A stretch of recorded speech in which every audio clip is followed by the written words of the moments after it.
Naruto series பற்றி தாங்க சுற்றி வளைச்சி பேச விரும்பல. ஃபர்ஸ்ட் எபிசோட்குள்ளே போயிடலாம். சூரியன் உதிக்கிறதுக்கு முன்னாடி எந்திரிப்பாங்க. கிலோமீட்டர் கணக்கா கியூல நிற்பாங்க. தொண்டை கிளிய கத்துவாங்க. பொய் சொல்லுவாங்க.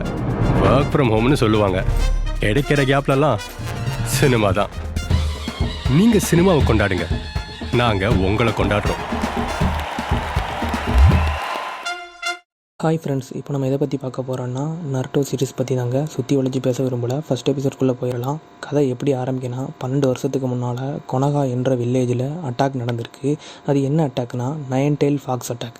நைன் டெயில் ஃபாக்ஸ் அட்டாக்னா 9 வால் கொண்ட நரி. அப்போது அந்த நைன் டெயில் ஃபாக்ஸை யார் அடக்கிறாருன்னா 4th ஹொக்காகே. ஹொக்காகேனா அந்த நாட்டோட தலைவர். அந்த ஊரில் அப்படி எத்தனை ஹொக்காகே இருக்காங்கன்னா 4 ஹொக்காகே இருக்காங்க. ஃபர்ஸ்ட் ஹாசிராமா செஞ்சு, செகண்ட் டோபிராமா செஞ்சு, தேர்ட் ஹிருசன் சருடோபி, ஃபோர்த் மினட்டோ நாமிகாசே. இப்போ ஹொக்காகேனா உங்களுக்கு என்னென்னு புரிஞ்சிருக்குன்னு நினைக்கிறேன். அந்த நாட்டோட தலைவர். அந்த 4th ஹொக்காகே தான் அந்த நைன் டெயில் ஃபாக்ஸை அடக்கிறாரு. அந்த நைன் டெயில் ஃபாக்ஸை அடக்கிற அன்னைக்கு தான் நருட்டோ உசுமாக்கியும் பிறக்கிறாரு. இவர் என்ன செய்கிறாருன்னா அந்த 4th ஹொக்காகே அந்த நைன் டெயில் ஃபாக்ஸை நருட்டோ உசுமாக்கிக்குள்ளே சீல் பண்ணுறாரு. மந்திரம் மூலயமா நைன் டெயில் ஃபாக்ஸை நருட்டோ உடம்புக்குள்ளே அடக்கிறார். அதாவது அந்த நைன் டெயில் ஃபாக்ஸை அடக்கிற நேரத்தில் மினட்டோ நாமிகாசே இறந்து விடுறாரு 4th ஹொக்காகே. இப்போ தற்போதைய காலத்துக்கு வந்துடலாம். தற்போதைய காலத்தில் ஃபர்ஸ்ட்டு, செகண்டு, 4th ஹொக்காகே உயிரோட இல்லை. நருட்டோ ரொம்ப குறும்புக்கார பையன். அந்த ஊரில் என்ன பழக்க வழக்கம்னா யார் யார் ஹொக்காகேவாக இருக்காங்களோ அவங்களோட ஃபேஸை அந்த ஒரு மலையில் செதுக்கி வச்சுருவாங்க. அப்படி அந்த சிலையில் நருட்டோ என்ன பண்ணுறான்னா பெயிண்ட் அடித்து குறும்புத்தனத்தை காட்டுறான். நருட்டோ ஊர் மக்கள் அமைட்டு ஒதுக்கி தான் வச்சுருக்காங்க. எதுக்கு ஒதுக்கி வச்சுருக்காங்கன்னா உடம்புக்குள்ள இருக்க டீமன் ஃபாக்ஸ்னால தான். அது எப்போனாலும் வெளியே வந்துச்சுன்னா நம்மளை கொண்டுருவோம் என்று பயந்து நருட்டோ எப்போவுமே ஒதுக்கிய ஊர் மக்கள் வச்சுருக்காங்க. அவன் குறும்புத்தனம் பண்ணிக்கிட்டு இருக்கல. அப்போ அவன் கிளாஸ் டீச்சர் வந்துருந்தாங்க. அவன் கிளாஸ் டீச்சர் பேர் இருக்கா சென்ஸு. அவர் வந்து அவனை அழைச்சி அவன் கிளாஸுக்கு கூட்டிகிட்டு போயிருந்தாரு. கடைசி எக்ஸாமுக்கு எல்லோரும் ப்ரிப்பேர் பண்ணிக்கிட்டு இருக்காங்க. அது என்ன ப்ரிப்பரேஷன்னா க்ளோன் ஜுட்ஸு. க்ளோன் ஜுட்ஸுனா ஜுட்ஸு என்னன்னா மந்திரம். க்ளோன் ஜுட்ஸுனா தன்னை மாதிரியே உருவாக்கணும், அவனை மாதிரியே ஒரு மனிதனை உருவாக்குறது தான் க்ளோன் ஜுட்ஸு. கிளாஸில் இருக்க எல்லாருமே க்ளோன் ஜுட்ஸுவை கரெக்டாக பண்ணுறாங்க, நருட்டோவை தவிர. ஆனால் அந்த க்ளோன் ஜுட்ஸுவை கரெக்டாக பண்ணால் மட்டும்தான் நிஞ்சாவாக மாற முடியும். அந்த க்ளோன் ஜுட்ஸு பண்ணால் மட்டும்தான் அவரால் நிஞ்சா பேட்ச் வாங்க முடியும். அதே மாதிரி அடுத்த நாள் எக்ஸாம் நடக்கு.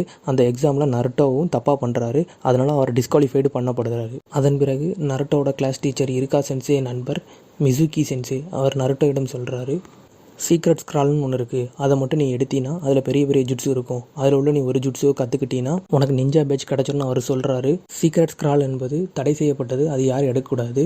அது தெரியாமல் நருட்டோ அந்த சீக்ரெட் ஸ்க்ராலை எடுத்து சென்று விடுகிறார். இது 3rd ஹொக்காகேக்கு தெரிய வருகிறது. அவர் நருட்டோவை பிடித்துவார்கள் என்று சொல்கிறார். இருக்கா சென்சே நருட்டோவை பார்த்து விடுகிறார். நருட்டோ இருக்கா சென்சே பார்த்த பிறகு, சென்சே நான் உங்களுக்கு ஒரு ஜுட்ஸு செஞ்சு காட்டுகிறேன், நான் செஞ்சு காட்டினால் எனக்கு வந்து நிஞ்சா பேட்ச் தருகிறா என்று கேட்கிறான். இருக்கா சென்சே கேட்கிறார், உனக்கு இது யார் சொன்னா என்று கேட்ட பிறகு நருட்டோ சொல்கிறான், இது எனக்கு மிசுகி சென்சே தான் சொன்னார். மிசுகி சென்சே திருடுவதைக்காண்டி நருட்டோ மேலே பழியப்படுவதை இருக்கா சென்சே கண்டுபிடிக்கிறார்.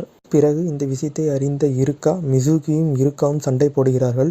நருட்டோவை இருக்கா சென்சே ஓட சொல்கிறார். அதற்கு பிறகு மிசுகி இருக்காவிடம் கேட்கிறார், எதற்கு அந்த டீமான் ஃபாக்ஸ் காண்டி சண்டை போடுகிறார் என்று கேட்கிறார். அதற்கு இருக்கா சொல்கிறார், உனக்கு டீமான் ஃபாக்ஸாகத்தான் தெரியும், அவனை எனக்கு நருட்டோ உசுமாக்கியாக தெரியும் என்று கூறுகிறார். அவனை எனக்கு நல்ல பையனாகத்தான் எனக்கு தெரியும். பின்பு மிசுகி இருக்காமில் கத்தியை வீசுகிறார். பிறகு நருட்டோ மிசுகியை தாக்க ஆரம்பிக்கிறான். எனக்கு தெரிஞ்ச ஜுட்ஸுவை நான் காட்டுகிறேன் என்று நருட்டோ கூறுகிறான். நருட்டோ சேடாக்ளோன் ஜுட்ஸு என்று கூற 1000 நருட்டோவாக உருவடிக்கிறான். அப்புறம் 1000 நருட்டோ சேர்ந்து மிசுகி சென்சே பிரிச்சுட்டு விட்டுருந்தாங்க. கடைசியில் நருட்டோவிற்கு இருக்கா சென்சே நிஞ்சா பேட்சை பரிசாக வழங்கினார். இத்துடன் முதல் எபிசோடோட கதை முடிகிறது. அடுத்த எபிசோடில் சந்திப்போம்.